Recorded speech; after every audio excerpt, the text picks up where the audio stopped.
Hey, welcome back to Esoteric I am Jod. It is January 19th, 2025. I hope you are doing well.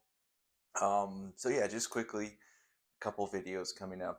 I did end up finishing Success Magic, so I am going to be reviewing my notes and then doing kind of an update video um, on what happened this last year.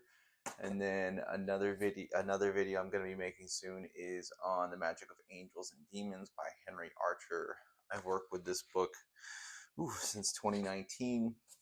I haven't really talked too much about working with demons. I know with wealth magic worked with um, the demon of wealth, but yeah, I think it's a good time to go ahead and kind of broach that subject a little bit. At least tell you what my experience has been. So yeah, I don't really respond too much to current events, but there is a lot going on, a lot in this world. And I feel like if you're like me, you're looking around to figure out what's going on. There's just a ton of information being disclosed. There's a ton of stuff about potential extraterrestrials or non human intelligences.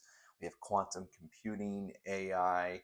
There's a lot of stuff coming out, and it's a very exciting time to be alive, but it's also a little bit unnerving because a lot of us weren't really given you know the most complete maps to life, and so we're kind of having to gather from our own sources and figure out what's going on. And that's one of the reasons that I started this channel, is just to kind of share my experience as far as what I find works, what doesn't, and if I can help in any way. But first and foremost, I'm a seeker, just like everybody else, so I'm still trying to figure it out. That being said, it turns out there's a lot of stuff that has, for the most part, been hidden, that is now coming to light. And like I said, since I finished Success Magic, I have been reading The Emerald Tablets of Thoth, The Atlantean by Maurice Doreal. This is a translation. Came out, I believe, the 1930s. If you've never read, the Emerald Tablet, it's basically 13 tablets or 13 lines of wisdom. It is a alchemical text in nature. It's a source that kind of is included in the Hermetic school of thought. So it's kind of a mystical, esoteric text talking about the nature of the universe. If you've ever heard "As Above, So Below," this is one of the places where it originally showed up. But we were watching a movie on Netflix this past week, and it was called The Watchers. And The Watchers are, at least how I knew them before the movie, was more of like a Enochian, not Enochian, excuse me. But yeah, in the Book of Enoch, biblical kind of watchers, angels kind of thing. And this movie had a very interesting spin on it. And if you haven't, spoiler alert, I won't give too much away, but basically the movie is about these quote unquote changelings, or they call them fairies. There's a couple different names for them, but they are able to shift their shape. They're able to change their form to match humans. And in the movie, it kind of talks about how in the past they lived alongside humans in kind of harmony and balance, and they made it together, they had society together, but then somewhere along the line, humans became afraid of their power and banished them. And then basically the next day, I was reading this book, and something came up. And I'm going to go ahead and read it to you. And I really don't get too much into what we call theories of conspiracy, but there is a lot to be said for when those theories start to look more like fact. And there's a lot that's going on behind the scenes. There is a lot that is really not divulged to most people. And once you kind of go through this process, the spiritual awakening of sorts, or whatever you want to call it, I really don't even like that term anymore. But once your third eye starts to open and you can kind of see into these realms, into these dimensions, you can kind of see clearly past your filters, and start to kind of look around, you notice there is a lot going on that's not really explained. There's a lot of mystery, there's a lot of unknowns. And so, yeah, this is just a short passage. um, from the Emerald Tablets of Thoth the Atlantean. Now, oh yeah, if you don't know who Thoth is, typically the god of wisdom, god of scribes, Egyptian, also sometimes, I guess conflated is the word with Hermes Trismegistus, the thrice greatest, Hermes, the messenger of the gods. Um, so there's a lot of mysterious origins. So I think the first references that we have to the Emerald Tablet is in, I want to say, like 8th century. Some people say it goes back to the 1st or 2nd century AD. In the Tabula Smaragdina is what the Emerald Tablet was. So I believe it's in Arabic, the first real kind of copy of the text, but we really don't know too much about who wrote it. And don't, according to the text, it's very, very old. But Maurice de Real has kind of some very similar mysterious origins. So, like all alchemical texts, there's a lot of codes. There's a lot of stuff that maybe doesn't make sense on the surface, and there's a lot of gems. And um, the process for these texts is usually, of course, to gain knowledge, enlightenment, and then um, to gain access to or gain possession of the Philosopher's Stone, which, you know, in myth could turn base metals into gold. It's also considered to be a process of the soul that you go through where you're able to turn kind of your base self into your highest, best expression. But yeah, if you've never checked it out, definitely check out um, the Emerald Tablets, learn a little bit about Thoth or Thoth or Thought. Um, Pretty cool stuff. So, one of the things it says, let me see here, it does kind of give you instructions on how to astral project. It also kind of talks about, Thoth allegedly lived for thousands of years. He was able to assume a form that he wanted. He didn't have to die to and be born to assume a new form. He's also, according to the text, the one who built the pyramids, and has appeared throughout history in different forms at different times to kind of, work his grand plan, bring wisdom. So really, really cool character. All right, let's see. Here we go. Okay, so one of the things it says is man is in the process of changing to forms that are not of this world. Um, he is timed to the formless, of playing on the cycle above. Know that you must become formless before you are with light. So, in the process of changing, right? Alchemy. And it says, okay, yeah, far in the past, before Atlantis existed, and it talks about Thoth the Atlantean, so it talks a little bit about that mythology. Men were there who delved into darkness, using dark magic, calling up beings from the great deep below us. Forth they came into the cycle. Formless were they, of another vibration, existing unseen by the children of earthmen. Only through blood could they have formed being. Only through man could they live in the world. In ages past, they were conquered by masters, driven below to the place whence they came.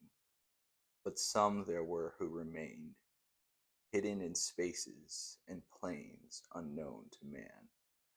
Lived they in Atlantis as shadows, but at times they appeared among men. Aye, when the blood was offered, for they came to dwell among men. Talking about blood sacrifice, right, which is the downfall of a lot of civilizations. A lot of different cultures, once you get involved in kind of blood sacrifice, it is not looking good. In the form of man, they amongst us, but only to sight where they are as men. Serpent headed, and the glamour was lifted, but appearing to man as men among men. Crept they into the councils, taking forms that were like unto men, slaying by their arts the chiefs of the kingdoms, taking their form and ruling over man. Only by magic could they be discovered. Only by sound could their faces be seen. Sought they from the kingdom of shadows to destroy man and rule in his place. It's talking about beings who can change their shape, who can appear as men, who crept in, infiltrated, and are now in places of power. But know ye the masters were mighty in magic, able to lift the veil from the face of the serpent, able to send him back to his place. Came they to man and taught him the secret, the word that only a man can pronounce. Swift they then lifted the veil from the serpent and cast him forth from the place among men. Yet beware, the serpent still liveth in the place that is open at times to the world. Unseen they walk among thee in places where the rites have been said. Again, as time passes onward, shall they take the semblance of men. So I thought that was interesting. Um, Shape changing dinosaurs among us is something that you hear pretty often. Serpents, reptiles. It's a pretty popular conspiracy theory. I just didn't expect to find a reference to it in a book from the 1930s that is kind of an interpretation of the original Emerald Tablets. Um, yeah, and not to say that that's what's going on, just that there is a lot of stuff that is happening and a lot of things that are um, going on that we are going to start to become more aware of.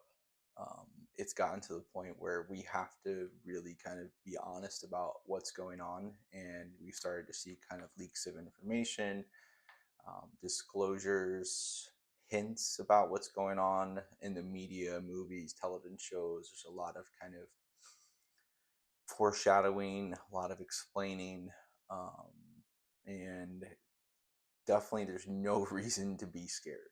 You know, you are divinity, you are spark of divinity, you are the absolute.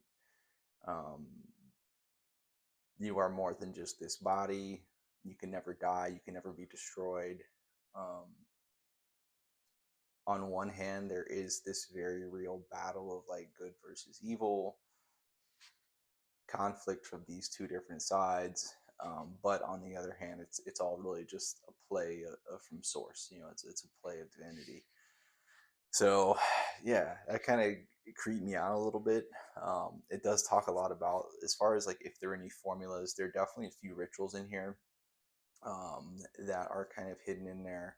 It talks a lot about when you're astral projecting, if you maybe are being chased by something, or you've stumbled upon something that you don't really want to deal with, to escape in circles and not in angles, and how these beings that are um, from the darker aspects of reality, they travel in angles and to always travel in circles. And you hear that a lot with like a magic circle. A lot of times demons are constrained in a triangle or within angles. So definitely very interesting. There's a lot of good stuff in here. Talks about spaceships, hidden passageways underneath the pyramid, the halls of Amenti, which just sounds like a rejuvenation chamber. Talks about how the goal is to raise your consciousness, keep going, and become light. Has a little bit of the history of the universe in here. Um, a lot of cool secret esoteric wisdom and codes. Definitely worth checking out. Um, if you haven't, I'll link it in the description. But short little book. It's definitely written in kind of that old style, like 1930s. The thou. There's some repetition and some weird wording of sentences, so you kind of have to get into it. But yeah, definitely check it out. And again, it's 2025. There's AI, there's drones, there's ET craft recovery, there's astral projection, there's maybe time travel, quantum computers that seem to borrow their computing power from parallel dimensions, there's multiverse theory. There's a ton of stuff going on. So yeah, definitely, do your own research. Um, there's a lot of great wisdom out there. There's a lot of misdirection and misinformation as well. So um, food for thought. Also, you're a co-creator of your reality, so um, in a sense, you get to decide what you believe is true. Now, there is, yes, I believe there's something like ultimate, absolute truth, but as well, like you're writing the program for your own reality. So if something doesn't jive with you, if something doesn't feel, you know, right or true, then for you, we're all here to kind of discover our own truth. And yeah, best of luck. I will continue kind of sharing what I come across. Hopefully, it's valuable. Thank you so much for watching.